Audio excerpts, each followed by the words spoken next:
على رسوله الكريم أما بعد فأعوذ بالله من الشيطان الرجيم بسم الله الرحمن الرحيم لقد كان لكم في رسول الله أسوة حسنة أو كما قال الله تبارك وتعالى اللهم صل على سيدنا محمد وعلى آل سيدنا محمد وبارك وسلم۔ میرے محترم بزرگوں اور عزیز ساتھیوں، اللہ رب العزت کے محبوب احمد مجتبی محمد مصطفیٰ صلی اللہ علیہ وسلم محبوب کل جہاں ہے۔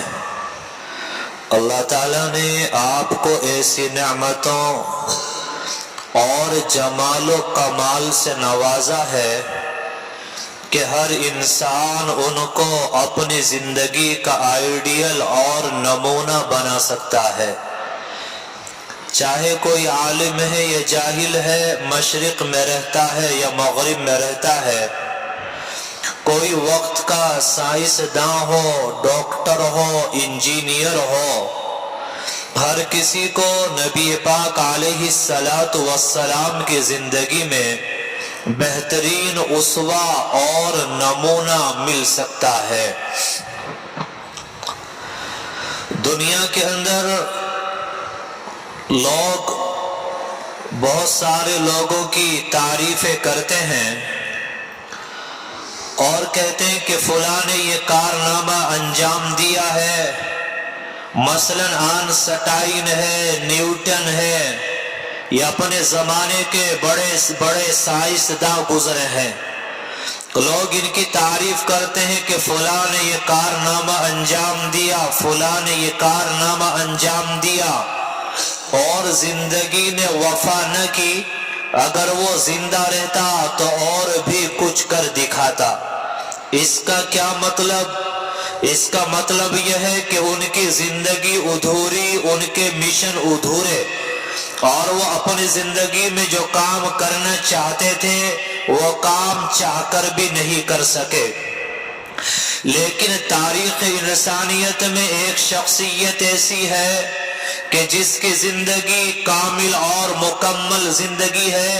جب حضور اکرم صلی اللہ علیہ وسلم حجۃ الوداع کے لیے تشریف لے گئے تو آپ نے 1,24,000 صحابہ کرام کے مجمع میں یہ اعلان کیا کہ لوگوں بتاؤ، اللہ کا جو پیغام لے کر میں تمہارے پاس آیا تھا، کیا وہ پیغام میں نے تم تک پہنچا دیا ہے؟ تو تمام صحابہ کرام نے بیک زبان ہو کر کہا کہ آپ نے پہنچا ہی نہیں دیا، بلکہ آپ نے اس کا حق بھی ادا کر دیا ہے۔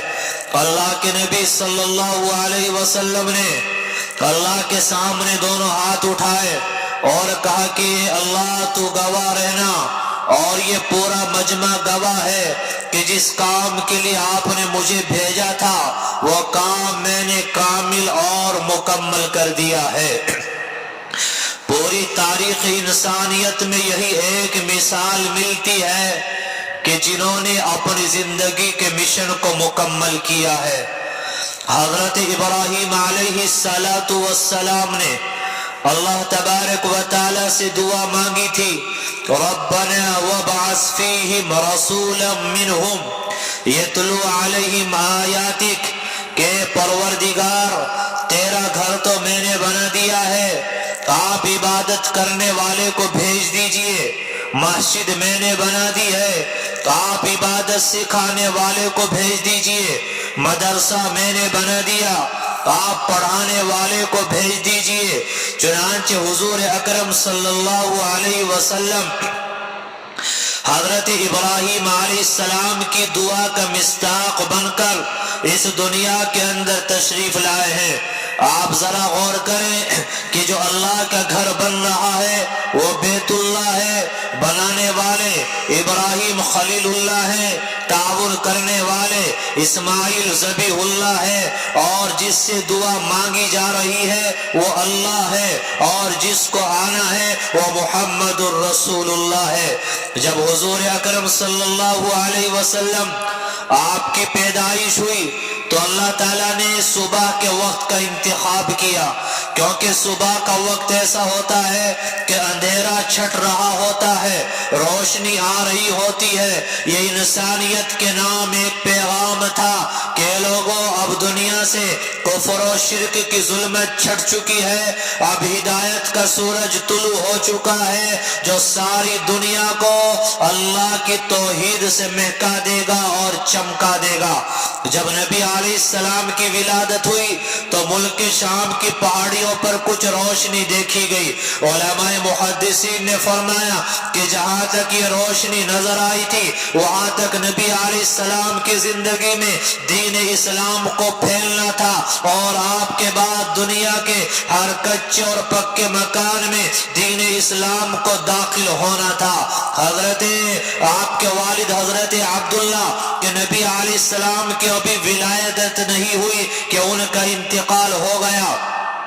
دراصل اس کے اندر ایک حکمت تھی کہ دنیا کے اندر عام طور پر باپ بیٹے کی تربیت کر کے بڑا کرتا ہے، اور دنیا کہتی ہے کہ باپ کی تربیت نے بیٹے کو اس مقام تک پہنچا دیا۔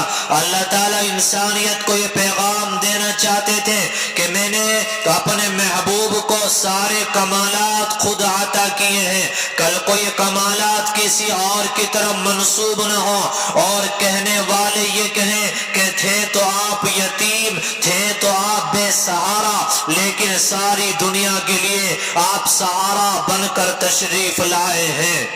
حضرت عبداللہ بن سلام یہ یہودیوں کے ایک بڑے عالم ہیں۔ یہودیوں نے ان کو تیار کیا اور کہا کہ تم جاؤ اور جا کر محمد سے فلا فلا سوال کرو۔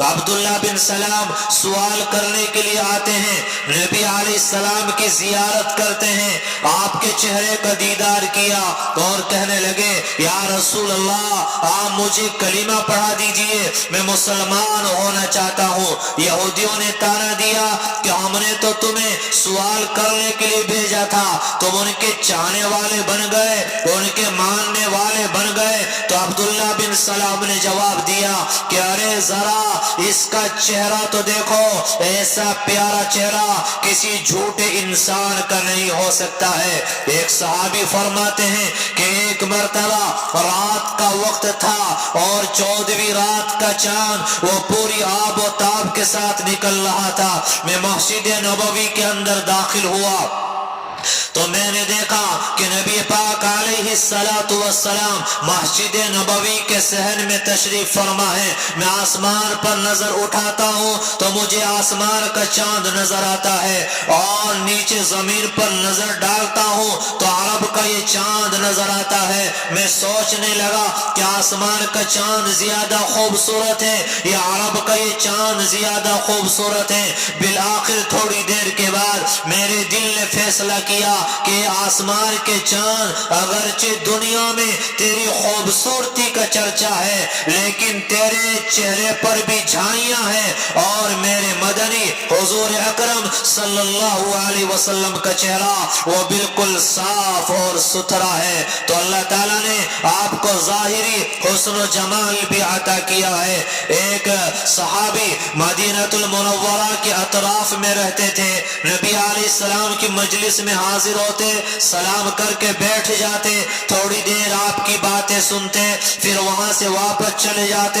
ایک زمانے تک یہ سلسلہ چلتا رہا۔ وہ صحابی آتے ہیں، کوئی بات نہیں کرتے، تھوڑی دیر بیٹھتے ہیں، آپ کی باتیں سنتے ہیں اور واپس چلے جاتے ہیں۔ ایک مرتبہ حضور اکرم صلی اللہ علیہ وسلم نے ان صحابی کو اپنے سے قریب بلایا اور کہا کہ میں بہت دنوں سے دیکھ رہا ہوں آپ آتے ہیں خاموشی کے ساتھ چلے جاتے ہیں، کیا بات ہے؟ وہ صحابی کہنے لگے کہ اللہ کے رسول میرا گھر مدینہ المنورہ کے اطراف میں ہے، یہاں سے دور ہے، میں اپنے گھر پہ ہوتا ہوں، مجھے آپ کی یاد آتی ہے اور آپ کی یاد مجھے ستاتی ہے، تو میں قرار اور سکون حاصل کرنے کے لیے آپ کی خدمت میں حاضر ہو جاتا ہوں، اپنی آنکھوں کو آپ کے دیدار سے ٹھنڈا کرتا ہوں، آپ کی کچھ باتیں سنتا ہوں اور واپس چلا جاتا ہوں۔ تو نبی علیہ السلام نے ایک جملہ ارشاد فرمایا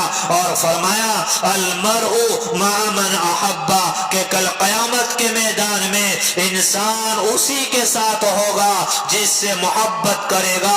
آج ذرا ہم غور کریں کہ ہمیں اللہ کے نبی سے محبت ہے یا کفار و مشرکین کے طور اور طریقے سے ہمیں محبت ہے؟ ہمیں نبی علیہ السلام کا چہرہ پسند ہے یا کفار و مشرکین کا چہرہ پسند ہے؟ آج ہم غور کریں کہ ہمیں نبی پاک علیہ السلام کا لباس اچھا لگ رہا ہے یا کفار و مشرکین کا لباس اچھا لگ رہا ہے؟ آج ہم غور کریں کہ ہمیں نبی علیہ السلام کا طور اور طریق پیارا ہے یا کفار و مشرکین کا طور اور طریق ہمیں پیارا ہے؟ فرمایا جس سے محبت کرو گے کل قیامت کے میدان میں اسی کے ساتھ اٹھایا جائے گا۔ اللہ کے نبی سے محبت ہوگی، آپ کے ساتھ حشر کیا جائے گا، اور کفار و مشرکین کے ساتھ محبت ہوگی، کل قیامت کے میدان میں انہی لوگوں کے ساتھ حشر کیا جائے گا۔ نبی پاک علیہ السلام کی حدیث مبارکہ ہے، آپ نے فرمایا من تشبہ بقوم فہو منہم، کہ جو انسان جس قوم کی مشابہت اختیار کرے گا کل قیامت کے میدان میں انہی لوگوں کے ساتھ اس کو اٹھایا جائے گا۔ آج ذرا ہم غور کر لیں میرے بھائیوں، بیان ہوتے آ رہے ہیں، بیان ہوتے رہیں گے، ہم بیان سنتے آ رہے ہیں اور سنتے چلے جائیں گے۔ اگر عمل کی نیت نہ ہو، جذبہ صادق نہ ہو، عمل کی نیت سے باتیں نہ سنی جائے تو پھر یہ سب کہنا اور سننا بیکار ہو جاتا ہے۔ آج ذرا غور کریں کہ ہم کس کی مشابہت پر چل رہے ہیں، آج ذرا غور کریں ہم نے کس کے طور اور طریقے کو اپنایا ہے۔ آج ذرا سر کے بالوں سے لے کر اور پاؤں کے ناخنوں تک آج ہم لوگ کسی پر نہ جائیں، آج ہم اپنا جائزہ لے لیں کہ سر کے بالوں کو مشابہت کس کے ساتھ ہے، چہرے کو مشابہت کس کے ساتھ ہے، ہمارے لباس کو مشابہت کس کے ساتھ ہے، ہمارے کردار کو مشابہت کس کے ساتھ ہے، ہماری گفتار کو مشابہت کس کے ساتھ ہے، اور ہمارے معاملات، ہماری تجارتیں، ہمارا رہن اور سہن یہ کس کے مشابہ ہے، کس کی مشابہت ہے، کس کے نقشے پر اور کن کے طریقوں پر ہم لوگ چل رہے ہیں۔ یہ اللہ کے نبی کا ایک چھوٹا سا جملہ ہے کہ جو جس کی مشابہت اختیار کرے گا کل قیامت کے میدان میں انہی لوگوں کے ساتھ میں حشر کیا جائے گا۔ آج کا یہ سبق ہے، ہم دل کے اندر اس کو بٹھائیں اور سوچیں اگر مر گئے، ہر کسی کو مرنا ہے، ہر کسی کو دنیا سے جانا ہے، ارے لباس پہنا یہ تو اتار لیا جائے گا، آپ نے سر پر ٹوپی لگائی یہ ٹوپی تو اتار لی جائے گی، آپ کو کفن پہنایا جائے گا، آپ مسواک کرتے ہیں مسواک کو نکال کر ایک طرف پھینک دیا جائے گا، کوئی استعمال کرنے کے تیار نہیں ہوگا۔ ذرا سوچنا جب قبر کے اندر رکھ دیا جائے گا اللہ کے فرشتے سوال اور جواب کے لیے آئیں گے، اگر چہرے پر داڑھی نہیں ہے اور اس سنت کو نہ سجایا، انگریز کا چہرہ ہمیں اچھا لگا، اس کے طور اور طریقے کو ہم نے اپنایا، تو ذرا غور کرنا کہ یہ ایک سنت ایسی ہے جو قبر میں ساتھ جاتی ہے، ہم قبر میں جائیں اور یہ سنت بھی ہمارے ساتھ نہ ہو تو پھر ہمارے ساتھ قبر کے اندر کیا معاملہ کیا جائے گا۔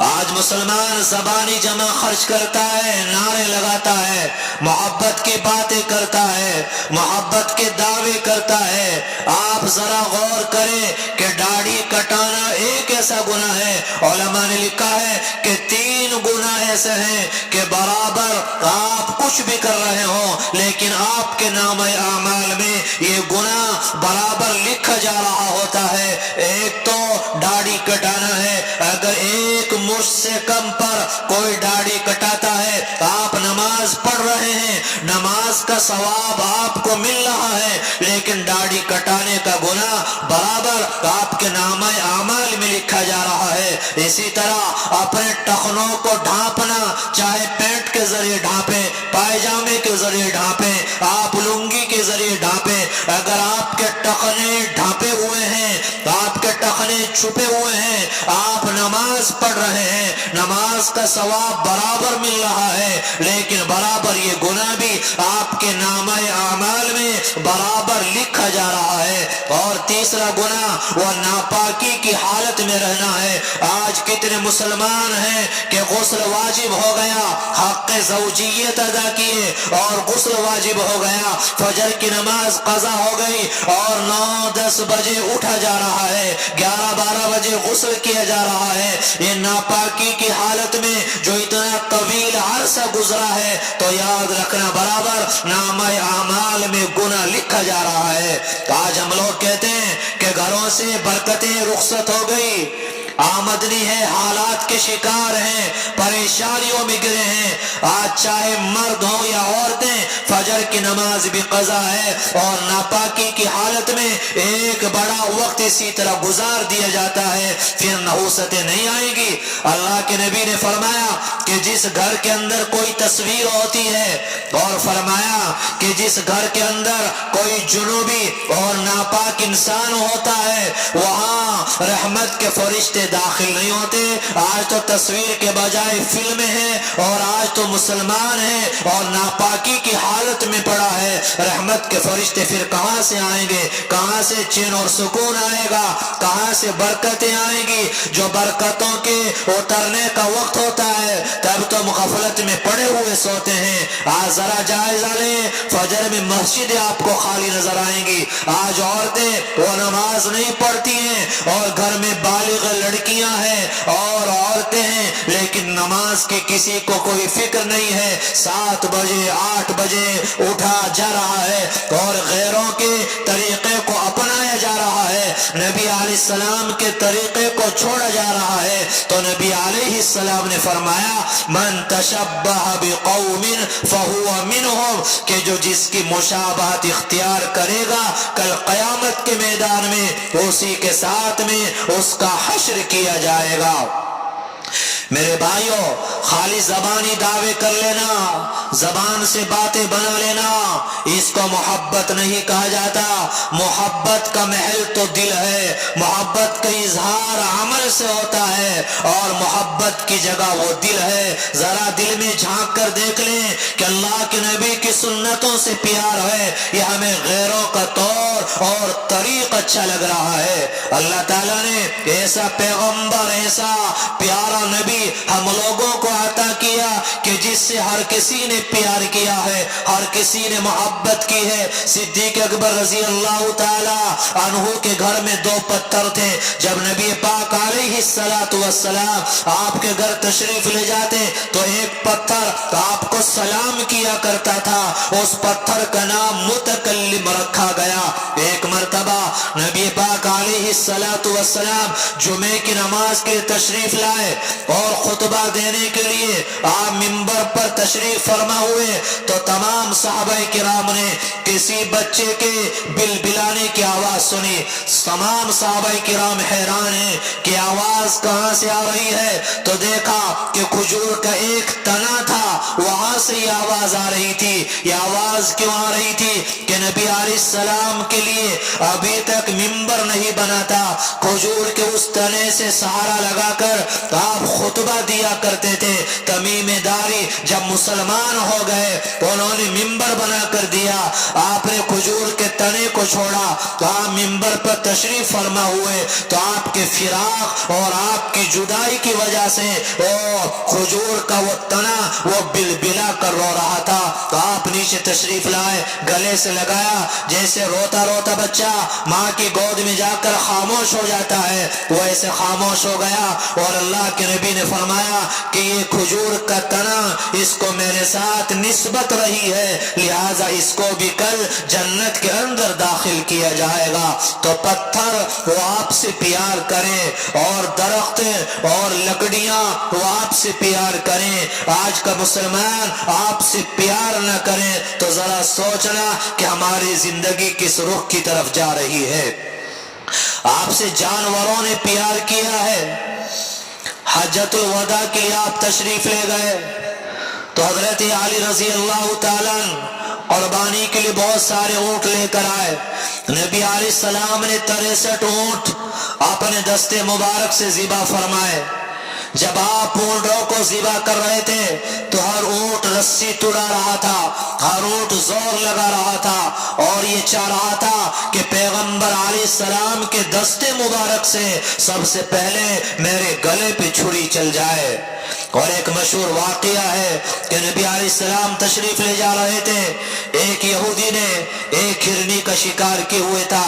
اس ہرنی نے نبی علیہ السلام سے عرض کیا کہ اللہ کے رسول, پہاڑ کے دامن میں میرا ایک بچہ ہے, وہ بھوکا اور پیاسا ہے, ابھی میں زندہ ہوں تو ماں ہونے کی وجہ سے میری ذمہ داری بنتی ہے کہ میں اس کو دودھ پلاؤں. آپ اس یہودی سے سفارش فرمائے یہ مجھے چھوڑ دے, میں دودھ پلا کر واپس آ جاؤں گی. نبی علیہ السلام نے یہودی سے سفارش کی. اس نے سوچا کہ آج دودھ کا دودھ اور پانی کا پانی ہو جائے گا. اس نے ہرنی کو چھوڑا. نبی علیہ السلام وہی تشریف فرما رہے, وہ اونٹنی پہاڑ کے دامن میں گئی, اپنے بچے کو دودھ پلایا اور تھوڑی دیر کے بعد واپس آ گئی. یہودی نے یہ منظر دیکھا تو کلمہ پڑھ کر مسلمان ہو گیا. میرے بھائیوں, پتھر ہیں وہ جمادات ہیں, وہ آپ سے پیار کر رہے ہیں. نباتات ہیں وہ آپ سے پیار کر رہے ہیں. حیوانات اور جانور ہیں وہ آپ سے پیار کر رہے ہیں. لیکن آج کا مسلمان زبانی جمع خرچ کرتا ہے, زبان سے دعویٰ کرتا ہے, لیکن اللہ کے نبی سے نہ پیار ہے, نہ اللہ کے نبی کی سنتوں سے پیار ہے. آج اللہ کے نبی کی سنتیں وہ ہماری زندگیوں سے نکل چکی ہے. سنتوں پر عمل کرنے کا کتنا بڑا فائدہ ہے. آپ مسجد کے اندر آئے تو آپ نے اپنی چپل نکالی, اگر آپ نے چپل سنت کے مطابق نکالی ہے, آپ مسجد کے اندر آ گئے تو آپ نمازیں پڑھیں, آپ قرآن کی تلاوت کریں, آپ کوئی بھی دینی عمل کریں, لیکن وہ سنت کا ثواب برابر آپ کو ملتا رہے گا. آپ رات میں سوتے ہیں, آپ نے سوتے ہوئے قمیص کو نکالا اور نکال کر کھوٹی پہ ٹنگا دیا, اگر سنت کے مطابق آپ نے قمیص کو نکالا ہے, آپ پڑے سو رہے ہیں اور قمیص دیوار پر ٹنگی ہے, لیکن آپ کو برابر سنت پر عمل کرنے کا ثواب برابر آپ کے نامہ اعمال میں لکھا جا رہا ہے. آج سنتیں ہماری زندگیوں سے نکل گئی. حضرت عائشہ رضی اللہ تعالی عنہا فرماتی ہیں کہ حضور اکرم صلی اللہ علیہ وسلم کی ایک بڑی پیاری سنت یہ ہے کہ کبھی ایسا نہیں ہوا آپ گھر کے اندر تشریف لائے ہوں اور آپ کے چہرے پر مسکراہٹ نہ ہو. آج ہم نمازی ہیں, حاجی ہیں, ہاتھ میں تسبیح ہے, سبحان اللہ الحمدللہ زبان پر جاری ہے, لیکن چہرے سے ہم لوگ اس سنت کو ادا نہیں کریں گے. ہم لوگ گھر میں داخل ہوتے ہیں فرعون بن کر, ہم گھر میں داخل ہوتے ہیں ایک ظالم باپ بن کر, ہم لوگ گھر میں داخل ہوتے ہیں ایک ظالم شوہر بن کر. کیا ہم بھول گئے کہ نبی پاک علیہ الصلاۃ والسلام کی سنت نہیں ہے؟ تو آپ بتائیے کیا اس سنت پر عمل کرنے کے لیے آسمان سے فرشتے آئیں گے؟ یہ سنتیں ہمارے لیے ہیں اور نبی علیہ السلام نے ایک ایک سنت پر عمل کر کے دکھایا ہے اور امت کے سامنے عملی نمونہ پیش کیا ہے۔ آج ہماری حالت یہ ہے کہ دوستوں میں ہے، چہرے پر مسکراہٹ ہے، تفریح ہے، ہنسی مذاق کی باتیں ہیں، لیکن باپ کے سامنے گئے منہ بنا لیا، ماں کے سامنے گئے منہ بنا لیا، اور بیوی کے پاس گئے تو منہ بنا لیا۔ ایسا لگتا ہے جیسا کہ وہ فرعون تو مر گیا تھا، آج دوسرا فرعون یہ زندہ ہو کر آج گھر کے اندر آ رہا ہے۔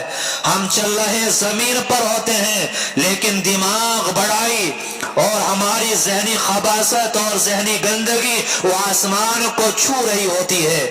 میرے بھائیوں، میں بارہا بیان میں یہ بات کہتا ہوں کہ ہم نے سمجھ لیا کہ صرف نماز پڑھ لی، اب ہم سے بڑا کوئی دیندار نہیں ہے۔ ہم نے 2-4 تسبیح پڑھ لی تو اب ہم سے بڑا کوئی ولی نہیں ہے۔ معاملات ہمارے زیرو، اخلاق ہمارے زیرو، معاشرت ہماری برباد، لین دین کا نظام ہمارا برباد، اور ہم اسلام کو آج تک سمجھ ہی نہیں پائے۔ ہم نے سمجھ لے اسلام بس نماز پڑھ لینا ہے، اور اسلام صرف زکوٰۃ اور صدقہ دے دینا ہے، اور اس سے آگے اللہ تعالیٰ نے ہمارے اوپر کوئی اور ذمہ داریاں، کوئی اور قانون اللہ نے ہمارے اوپر لاگو نہیں کیے ہیں۔ نبی علیہ السلام کی سیرت کو اپنائیے۔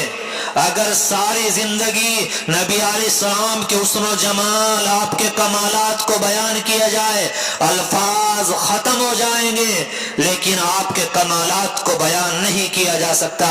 جو نبی علیہ السلام کی سنتیں ہیں، اس مختصر سے وقت میں ان کو بیان نہیں کیا جا سکتا۔ ایک کتاب آتی ہے رسول اللہ کی پیاری پیاری سنتیں، اتنی موٹی کتاب ہے، آپ وہ کتاب خریدیں اور سبق کے اعتبار سے تھوڑا تھوڑا روزانہ پڑھیں۔ کھانے کی سنتیں کیا ہیں، ایک دن پڑھیں، زیادہ نہ پڑھیں، اور کھانا کھاتے ہوئے ان سنتوں پہ آپ عمل کریں۔ جب تک کھانے کی سنتوں پر مکمل طور پر عمل نہ ہو جائے تب تک آپ آگے نہ پڑھیں، چاہے 2 دن 3 دن آپ کو یہی پڑھنا پڑے۔ پانی پینے کی سنتیں کیا ہیں، سونے کی سنتیں کیا ہیں، مسجد میں داخل ہونے کی سنتیں کیا ہیں، گھر میں داخل ہونے کی سنتیں کیا ہیں، نبی علیہ السلام کا اپنی اولاد کے ساتھ برتاؤ کیسا تھا، بیوی کے ساتھ آپ کا حسن سلوک کیسا تھا۔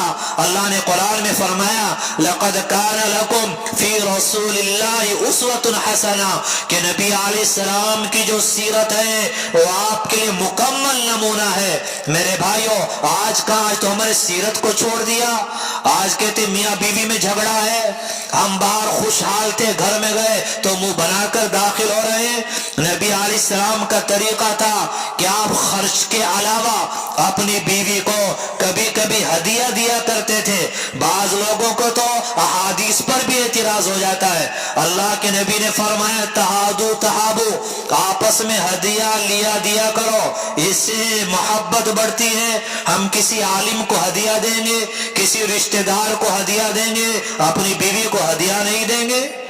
آپ جو خرچ بیوی کو دیتے ہیں اس خرچ کے علاوہ 100 200 500 جو اللہ نے آپ کی بساط بنائی ہے اس کے اعتبار سے الگ سے کچھ ہدیہ دینا چاہیے۔ اللہ کے نبی کا فرمان وہ پتھر کی لکیر ہے، آپ نے جو فرما دیا ویسا ہو کر رہے گا۔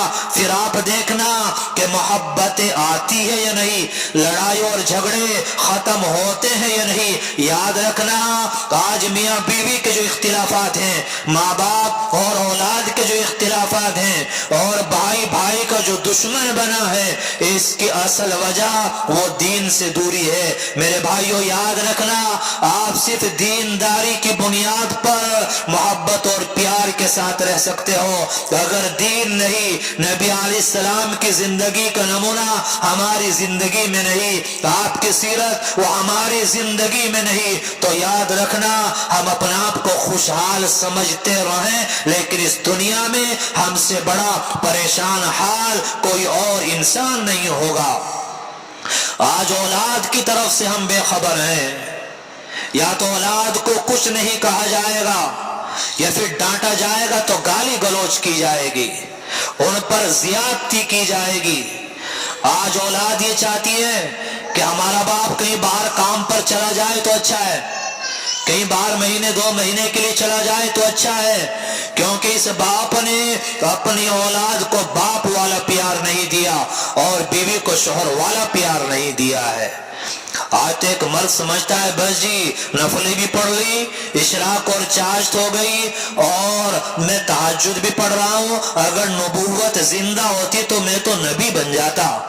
میرے بھائی دماغ ہمارا آسمانوں پر چڑھا ہوا ہے، پیشانی پر اتنے بل پڑے رہتے ہیں، اور خاص طور سے جب گھر میں داخل ہوتے ہیں تو کیا مسکراتے چہرے کے ساتھ گھر میں داخل ہونا یہ نبی پاک علیہ الصلوۃ والسلام کی سنت نہیں ہے؟ کیا آج ہمیں یہی سنتیں یاد ہیں کہ کھانے سے پہلے میٹھا کھانا چاہیے، نمکین کھانی چاہیے، کھانے کی سنتیں یہ؟ میرے بھائی جو معاشرت کی سنتیں ہیں اس پر کون عمل کرے گا، ان کو کون سیکھے گا؟ یہ نبی علیہ السلام کی سیرت ہمارے لیے نمونہ ہے۔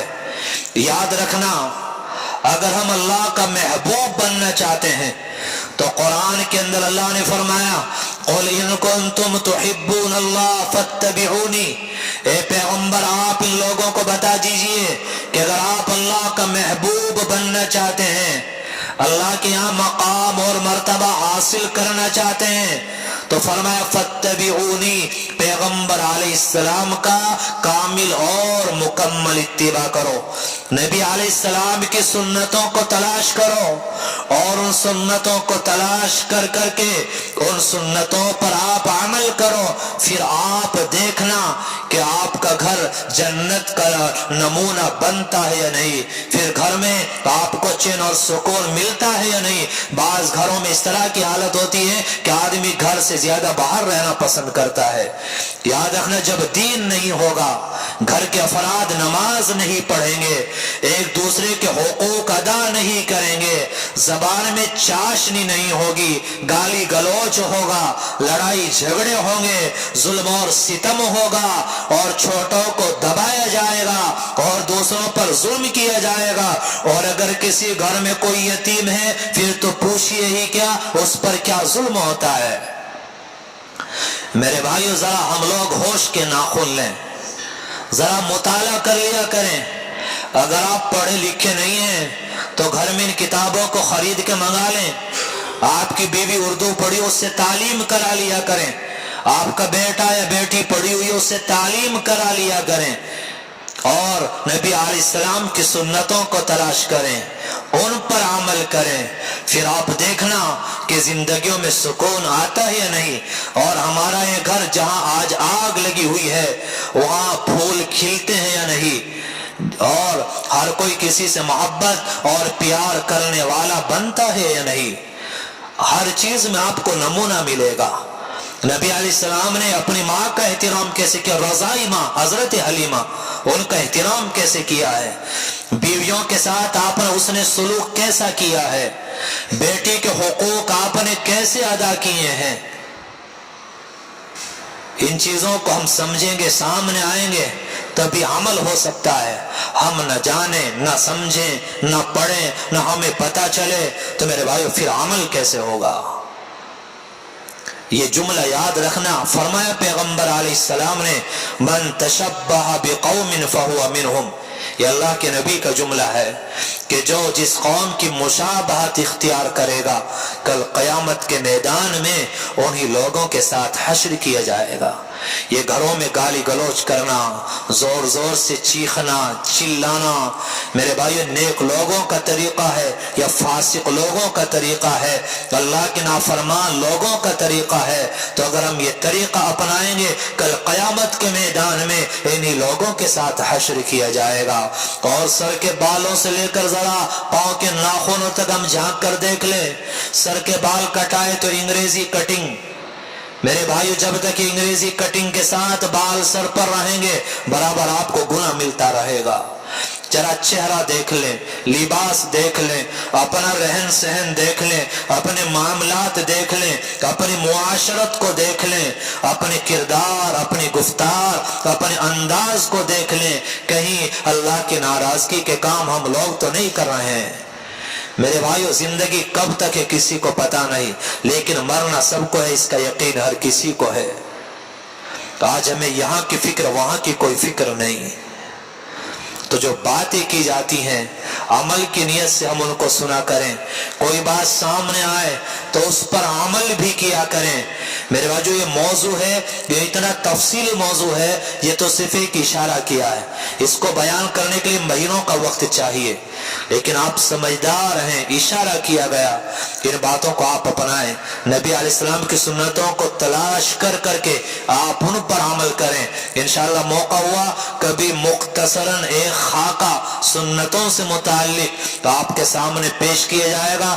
عام طور سے اس طرح کا جو بیان ہوتا ہے وہ جمعرات میں عشاء کے بعد جو مجلس ذکر ہوتی ہے وہاں چونکہ وقت بھی ہوتا ہے، کوئی تقاضا بھی نہیں ہوتا. یہاں ذرا سی بات شروع کی 5-6 منٹ زیادہ ہو گئے تو وہاں وقت بھی ہوتا ہے اور اس موضوع کو وقت بھی چاہیے. تو عام طور سے اس طرح کے موضوع وہاں بیان کیے جاتے ہیں. کھانا کھانے کے طریقے کیا ہے، رہن سہن کا طریقہ کیا ہے، حسد کا علاج کیا ہے، غصے کا علاج کیا ہے، یہ موضوع اس طرح کے وہاں بیان کیے جاتے ہیں. اللہ کہنے سننے سے زیادہ عمل کی توفیق نصیب فرمائے. وآخر دعوانا الحمدللہ رب العالمین.